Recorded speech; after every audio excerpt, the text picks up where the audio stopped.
যুবক ছেলেরা বিয়ে করতে চায় কিন্তু পরিবার বিয়ে দিচ্ছে না, ছেলে ভালো ইনকাম করতে পারে না বলে আপনি নসিহত করে যাবেন দয়া করে। আমার খেয়ে দেয় কাজ নাই, আর ইনকাম করতে পারেন না, আমি আপনার বাপরে মারে বুঝাই দিয়ে যেতাম যে চাচাজি পোলাটার বিয়ে দিয়েন।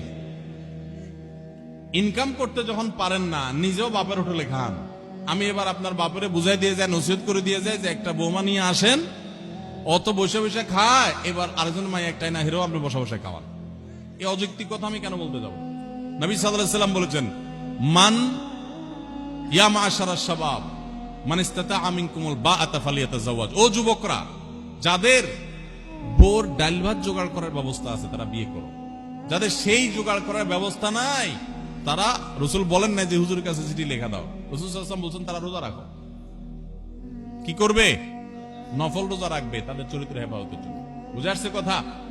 যুবকরা যারা বেকার আছেন আবার বিয়ে করতেও মনে চায়, তারা আগে কাজ করা শুরু করেন, বিসমিল্লাহ পড়ে ইনকাম করা শুরু করে দেন, কোন রকম ডাল ভাত জোগাড় করা শুরু করে দেন, এরপরে বাপ বিয়ে দিবে না কে বলেছে?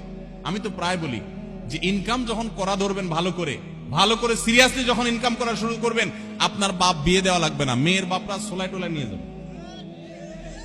আপনি পয়সা কামাই শুরু করে দেন, এক পয়সা কামাবেন না, বাপের হোটেলে বসে খাবেন আর টোটো কোম্পানি ম্যানেজারই করবেন, আর এখানে কাগজ ধরে দেবেন, হুজুর বাপের একটু বুঝাই দেন আমি তো ইনকাম করতে পারি না, সেজন্য বিয়ে করে।